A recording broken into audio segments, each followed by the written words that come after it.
What's happening, everyone? It's Kyle from Magpie 24/7, and I'm joined by Owen. Yes, Owen is back again. We did the preview the first time round, and we enjoyed it, so we thought we'd do it again. Why not? So, Owen, there's been a lot going on in all things Newcastle United this week. Steve Bruce's press conference, Steve Bruce battering players, the takeover update finally, and not only that, but there's a massive game against West Brom this weekend. So, how you felt this week? I've seen it all unfold on Twitter as you usually do, but and there seems to be quite a lot of negativity about, and that's completely understandable. But I just tend not to get too deeply involved in it now. I'm sort of skimming the surface of all this information, taking it in as I go along, but not getting too involved because if you get too involved with Newcastle United news, you end up being dragged down eventually. Yeah, pretty much. We try and avoid posting too much news because it gets draining sometimes. But the last couple of days has just been utter mental. I mean, I woke up yesterday to take over news and a press conference where everything blew up. I was like, what on earth is going on? But yeah, it was. I mean, we'll start off with the first thing. The news comes out from Craig Hope. Then he's battered Matt Ritchie around the training ground because he got called a coward. I mean, we're talking about a 60-year-old man. A 60-year-old man is pushing his players about in training. Like, if that doesn't scream lost the dressing room, I don't know what does. No. Like, it's just crazy to me. Like, we've heard little rumours here and there of Sean Longstaff falling out with him, Dubravka falling out with him, Matty Longstaff falling out with him, Gale, a couple of players falling out with him over the last couple of months and stuff. But this one's really hit home. Craig Hope for an unbelievable pick-up in terms of his story, because Steve Bruce in his press conference confirmed it happened. But it's just crazy, man. I mean, like, for some of the quotes from this that have been allegedly said, what you're going to do, tell Lee Charnley, and all the things I've done for you. I mean, Matt Ritchie's regressed as a player since Steve Bruce came in. The only thing he's done for him is give him a new contract, but barring that, he's tried to force him out the door twice, and not played him. He was a first team starter under Benitez, so he's done nothing for Matt Ritchie, rest assured. But I said with Matt Ritchie on this one, he's one of the most respected players in the dressing room. He demands 100% in training and on the field. He leads by example. You know, he's shouting orders, barking orders. He slaps a couple of people on the field when he's needed to. But you don't pick a fight with Matt Ritchie at the best of times. He's one of the most respected in the dressing room. And I just, to try and put it to you, mate, like, I don't know, like, Steve Bruce, is there like any way back with the players? Because if I'm seeing a 60-year-old man starting on other players, or a respected player in the dressing room, if you're another player seeing that, you're thinking, what is going on? Like, if you were playing that situation, what would you be thinking? Well, I'd be thinking, what the hell, you know? And the thing that really gets me about it is, if this happened at any other club, the manager probably would have been sacked. Not just for this alone. Obviously, events have unfolded before this with supposed fallings out, swearing at Graham Jones on the touchline, calling players out in interviews, losing Premier League matches. Just all those things added up. He should have been gone before this, but this, I think, he should have been gone as soon as this had hit the mainstream media, to be honest. And something I picked out from Steve Bruce was that he said that this type of thing happens on training grounds across the country. And I don't believe that for one second. I don't believe that the manager of any football club, you know, you think of your Jurgen Klopps, your Pep Guardiolas, Sean Dyche, you know, the whole lot of Premier League managers. I cannot see one of them starting on a senior player, shoulder barging them, because that player is in the right and has called him out. Yeah, it's ludicrous. I mean, he's supposed to be a great manager, mate. I mean, he's not, is he? Let's be honest. I mean, there's been so many things coming out this week regarding it. I mean, 2 days a week training that came out as well. The training schedule's really concerning. I mean, it's been a concern of mine and Paul's throughout the season that the players tire after 50, 60 minutes. Now we know why, because they're training 2 days a week, mate. I mean, part-time football clubs like North Shields and Whitley Bay train 2 times a week because they've got jobs, they've got secondary lives, whereas professional footballers can obviously put the time into honing the craft because on the money paid by the football clubs. But win 2 days a week, mate. Danny Rose called it a holiday camp. Like a proclaimed lazy England international is calling Steve Bruce's training sessions that a holiday camp. Like, do you know what I mean? It's totally embarrassing, mate. I mean, you wouldn't see this type of conduct from Bobby Robson. You wouldn't see it from you wouldn't even see it from bogs down Premier League managers today, like Sir Eddie Howe last season, or you know what I mean. You wouldn't see it, but you see it under Steve Bruce because he was a bang average manager in a foregone era about 25 years ago. He was bang average then, and he's bloody terrible now because football's passed him by because it's so top of the range. Training's highly advanced. Tactics is highly looked at and highly advanced. He doesn't have any. He just chucks the players out on the field and goes, right, lads, go for it. When they're not trained, like you look at the injuries, mate. How many times has Maxman been injured since he came in? Miggy keeps getting injured. Lascelles keeps getting injured. The list is just roster filled with just complete injury all the time, and it's because of lack of training and basically forcing them to play. Well, they have to play 90 minutes of football, and they're rarely training that every week. It's like it's a load of shit, man. It shouldn't be happening in 2021 in a Premier League football club, but it is under Steve Bruce. And I know you says he should have been sacked for the Premier League stuff. No, not the Premier League stuff. The fight with Matt Ritchie, but 2 wins in 17 games, mate. You should have been sacked before then. Do you know what I mean? Never mind all this with the training ground bust up and that. But Lee Charnley was allegedly at the training ground a day later to discuss things. I mean, what do you think that conversation is? 2 wins in 17. Team bust up, and his job's not even in danger. He's talking about being here next season. So what do you think's actually being said to Steve Bruce? Well, it's difficult to say because obviously Lee Charnley has not exactly been the most transparent person while working under Mike Ashley at the football club, and they're not exactly the great.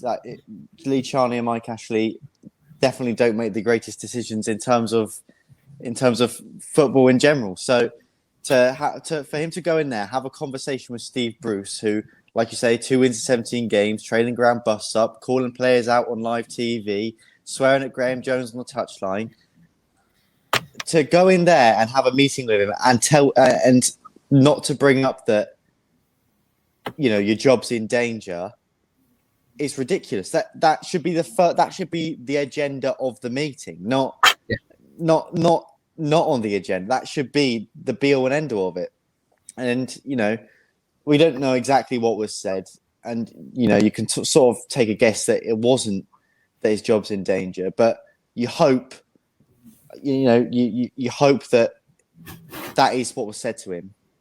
And after West Bromwich Albion this weekend, if we do get beat, that he is sacked, but I highly doubt it.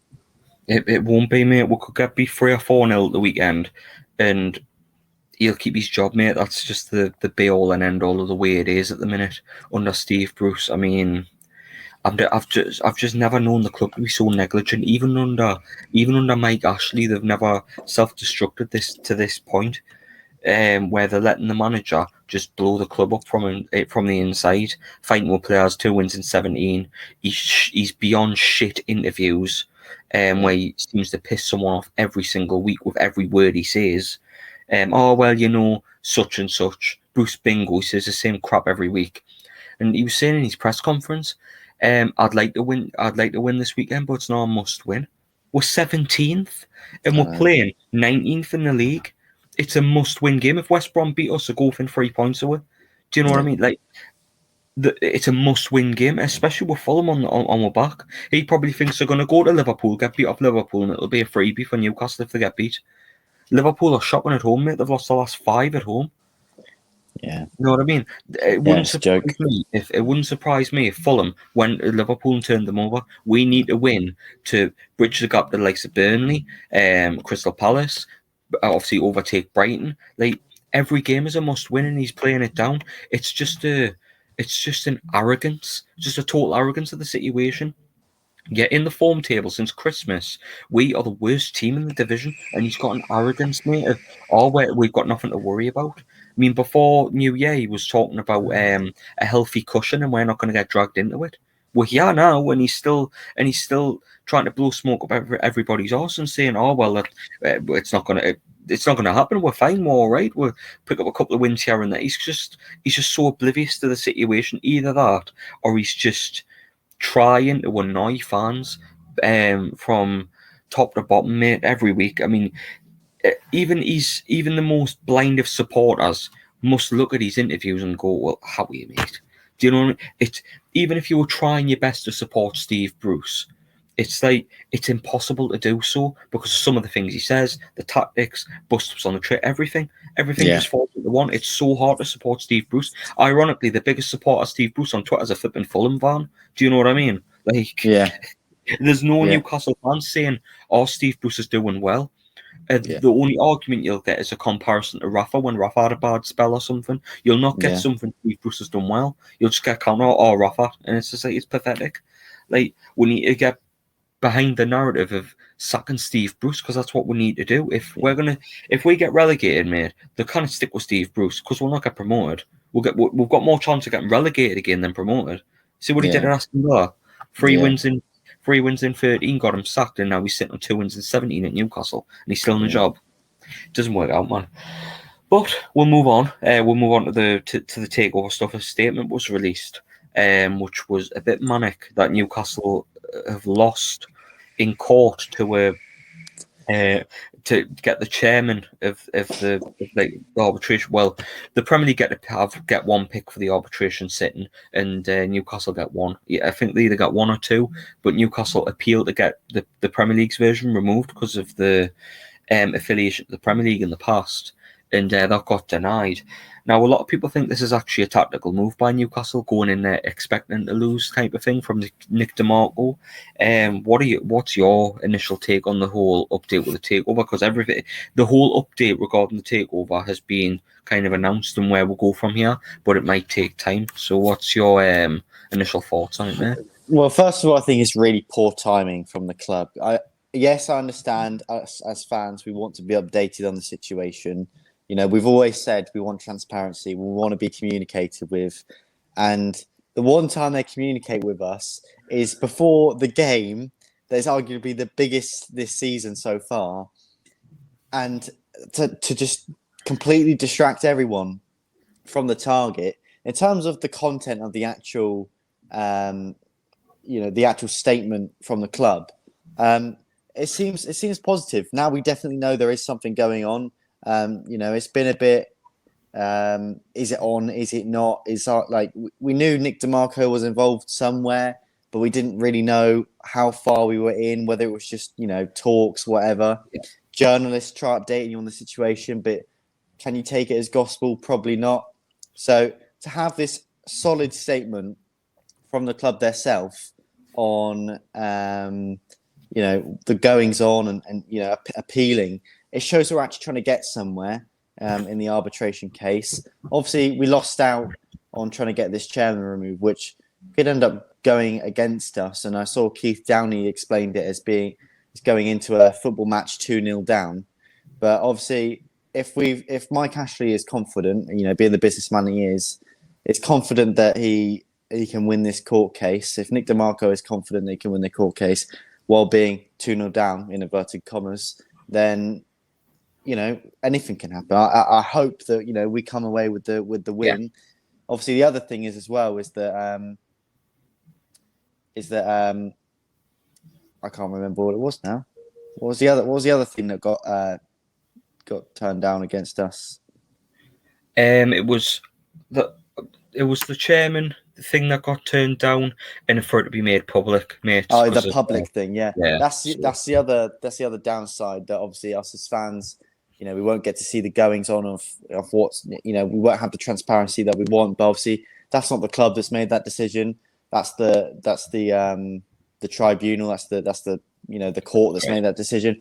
That's fair enough. I think we're just going to have to sit tight and wait it out now. Yeah, it's we're in it for the long haul, mate. But like trying to forget arbitration, I'm really worried about what relegation could hold, mate. Because obviously PIF Amanda Staveley and the Rubens brothers, through sources like George Culkin, have said, that they'd still be interested, but there's a clear problem there because they're not going to pay 300 million for a championship club when you can buy Derby for 100. Do you know what I mean? They're one club city. They're like they're similar to us, so just not as big a football club.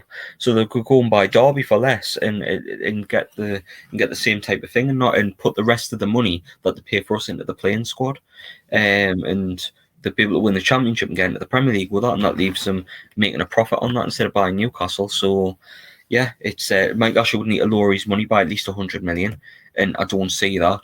So it's a big couple of games for Newcastle. If we get relegated, what does it mean for the takeover as well? Even if everything like arbitration goes hunky dory, what does that mean then? If we get relegated, it means absolutely nothing, mate. Personally, I think arbitration wouldn't be going ahead if there was a real fear that we'd get relegated, or if relegated was to hinder the takeover.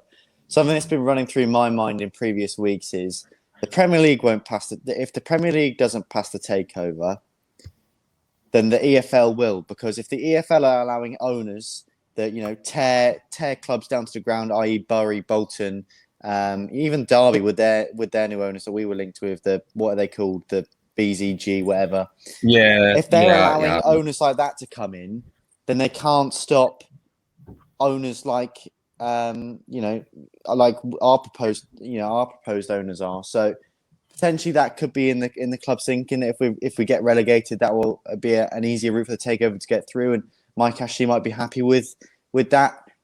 Also, the other thing is, you're saying that potentially the asking price will have to be decreased by 100 million, but I don't think the club's value drops that much from dropping down into the Championship. Depending on what players stay, there'll still be a good squad there that's been together in the Premier League since we came back up again. The city stays the same, the stadium stays the same, all of these things stay the same. So all the assets that the club already has stay the same. The only thing that we maybe miss out on is definitely miss out on is the Premier League status. Yeah. But I don't think we miss out that much on value. So that might be another thing that's looked at. But we'll wait and see what happens. But I'm still quite positive about it. I don't think Mike Ashley particularly would have bothered with spending money on a top sports lawyer and going through arbitration if he really feared that relegation was going to hinder the sale of the football club. I mean that you've got a point, mate. It's just I think we'll miss out on the Premier League money in that as well if we do go down, and then whatever happens with the bringing it, you'd have to bring in a new manager and players and stuff, and you risk losing like Alan St. Maximin, Miguel Almiron, because I don't see them staying in the Championship, mate. Not a chance. They're too good for a Championship club. The Premier League players, no doubt about it. I mean, players like Jeff Hendrick and that'll probably stick around.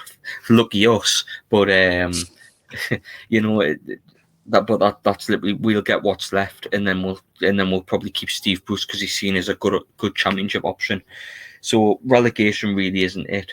The one concerning thing I have is Steve Bruce is talking like he wants to be here next season. So if we're in the Championship and he keeps the job, I don't think I can bear another season of Steve Bruce, mate. He just does me flipping nuts. How many Premier League managers have been relegated from the Premier League and then been allowed to take their club, to take charge of that same club again in the Championship the next season? That's ridiculous. The closest thing I've seen... City with not much. Well, the closest thing I've seen to it in recent years is the Bournemouth situation where they got rid of Eddie Howe and replaced him with assistant Jason Tindall.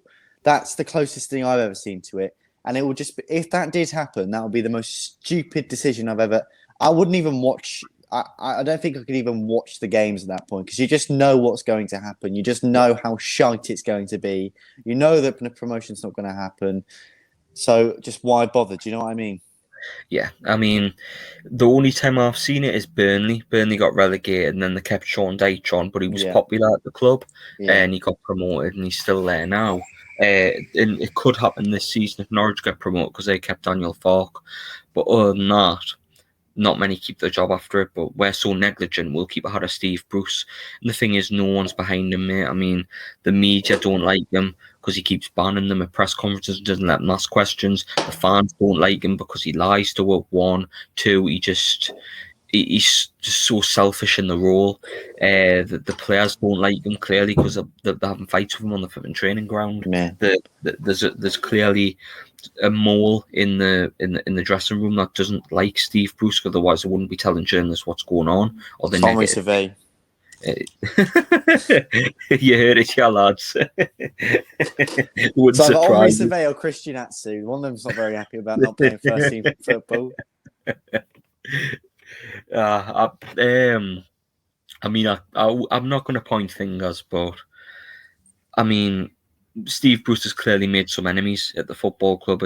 I mean, the amount of players he's argued with this season, it's unprecedented. So it wouldn't surprise if it's the players trying to mutinize against him. It wouldn't surprise us one bit.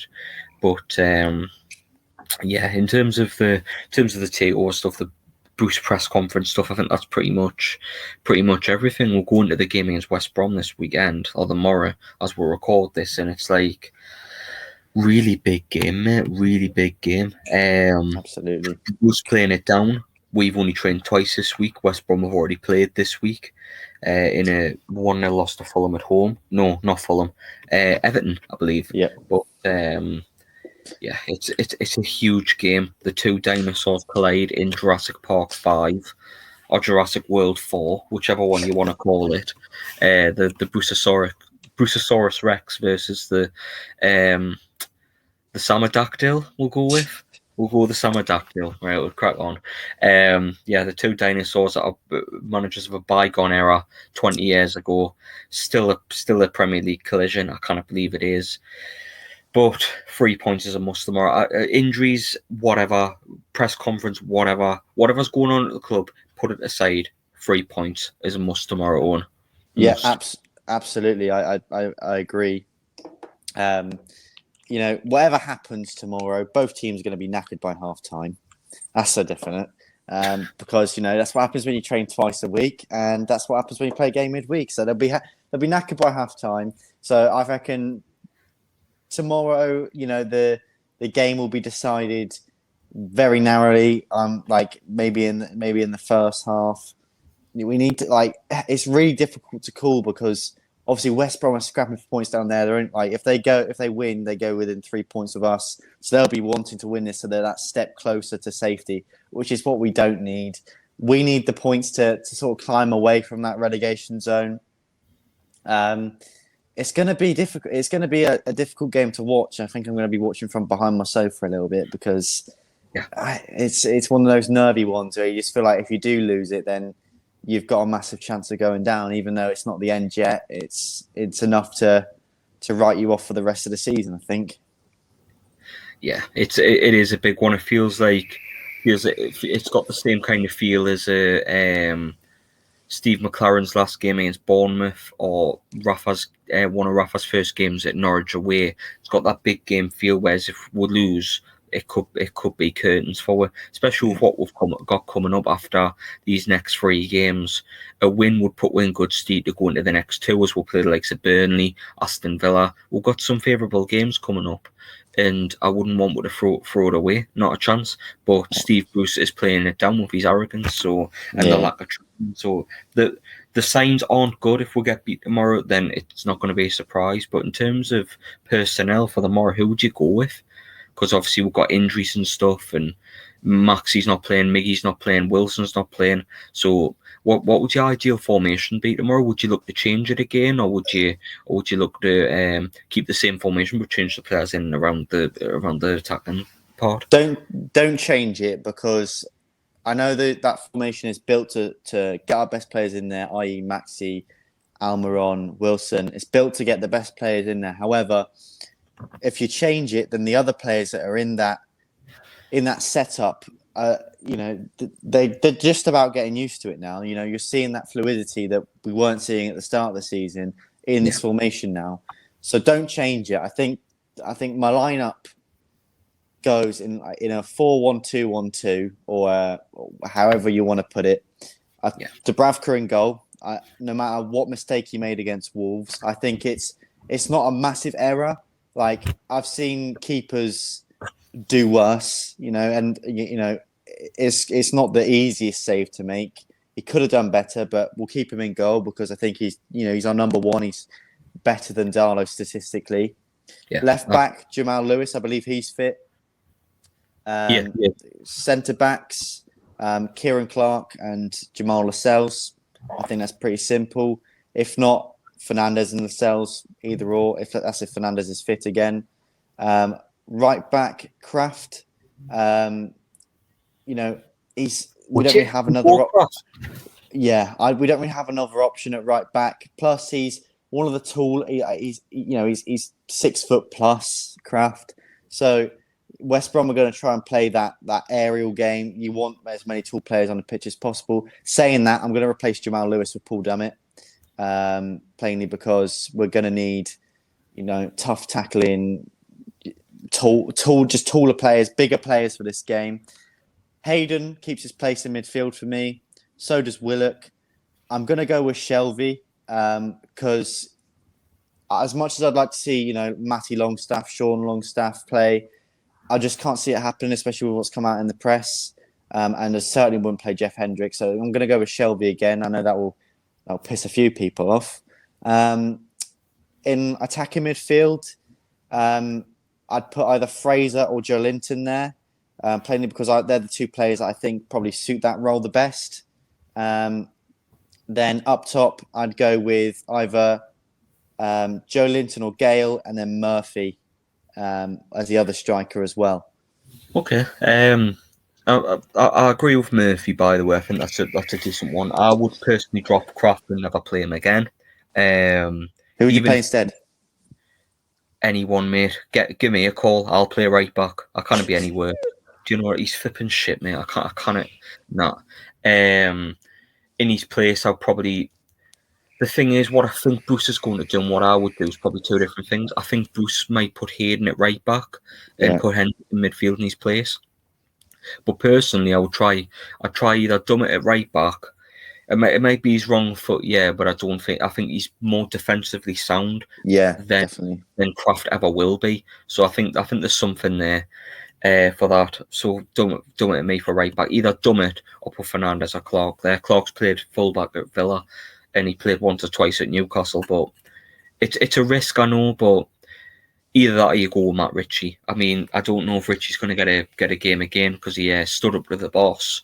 But yeah, for me, it'd be Paul Dummett for sure. Defensively sound, can look after. He's strong, tall, like you said.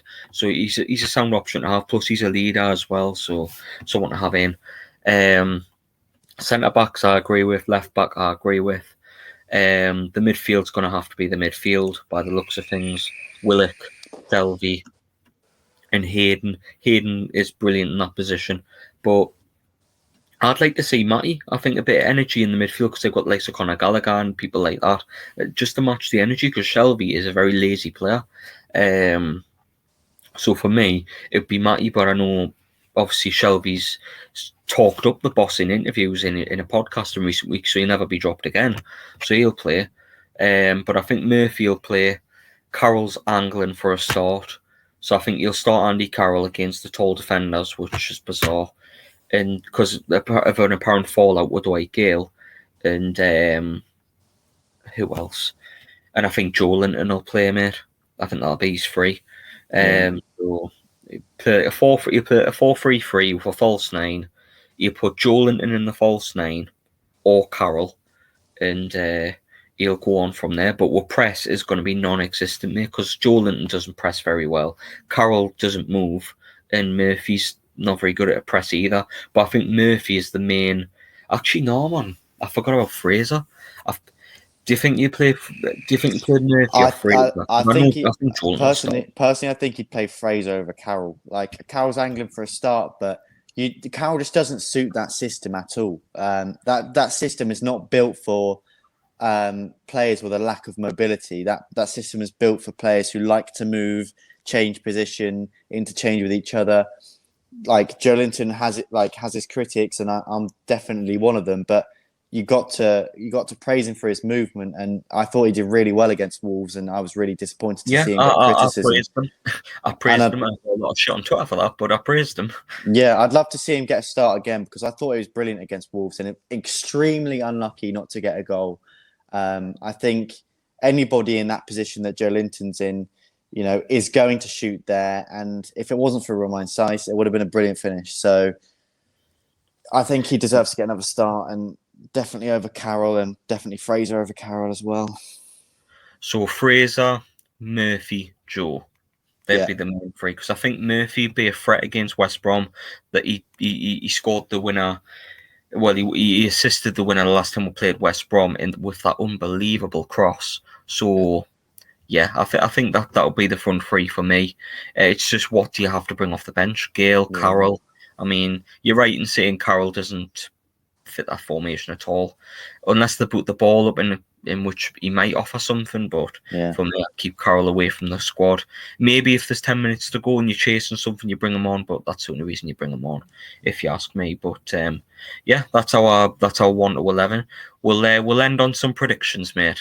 What do you think's going to happen? You've got to keep the faith. It's whatever happens, whether we win or lose, it's still going to be difficult in the weeks to come. I'd like to say we're going to win. I'm going to go with a 3-1 Newcastle win. Wow, optimistic comments. Let us know. I'm gonna say it's going to be a draw. I don't think we're going to turn up tomorrow at all. I think Steve Bruce will say the same bullshit. I think we'll get a point, and Fulham will get beat at Liverpool, and then it'll go to 4 points. So he's got a silver lining to go across, but it'll be a poor performance, and a frustrating one for the podcast and for the fans as well. But yeah, I can't say any more than a draw. Maybe even a boring 0-0, mate, to be honest. 0-0 or 1-1. Would you a 0-0 actually, thinking about it? We're definitely due one. We haven't drawn 0-0 in a little while now. That's because we concede goals, mate. A lot of them. Yeah. So yeah, it's a rough one tomorrow, like. But let us know in the comments, people, what you thought of this video. What do you think of the takeover, Steve Bruce's press conference, and of course, what you want to 11 for tomorrow. But the podcast will be Sunday night. So just get your comments in. Let me know your predictions and all that I mentioned before. I've been Kyle with Owen, as always. Nice to have you on, mate. But until then, I'll catch you all soon. See you later. See you tomorrow. Ta-da. T-10. 9.